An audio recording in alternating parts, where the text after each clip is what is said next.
Sega.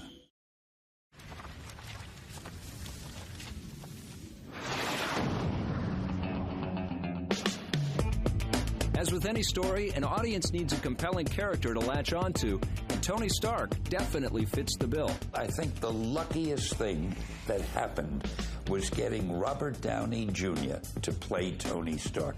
That guy was born to be Tony Stark. I kept talking to John, and then after a while they said they were going to do some screen testing, and I studied these 3 scenes for the screen test within an inch of my life. When we cast Robert, the reaction was, I never would have thought of it, but he's perfect. What Robert Downey has brought to it, under the direction of John, takes us to that other level.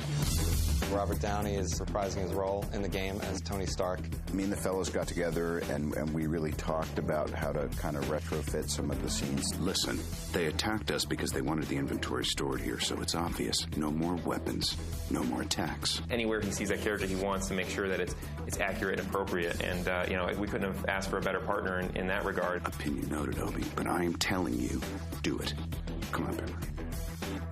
Nailed it! And as it turns out, we had fun, and it was kind of breezy and cool, and I love this kind of thing. Actors Terrence Howard and Sean Tube also reprised their film roles for the game, with Sean Tube's character Yinsen acting as the game's narrator. This is really interesting because I have certain controls, and I'll tell the players what to do, what's going on now. Do I have what it takes to become truly great? In the video game, it was strange because I didn't have any reaction. There was somebody else reading the lines. You're trying to perceive what might be the end result. No, the problem is you're out here fighting a war and you're not a soldier. And you can't be too sure, so it's a little more nerve-wracking. Stroll out of my airspace now.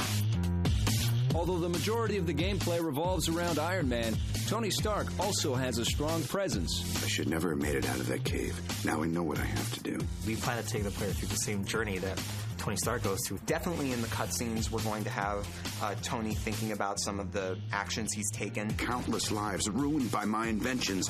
I have to destroy them. More and more you're hearing, in reviews and things. The story didn't move me, but the game looked nice, or the game was fun, but I wanted more.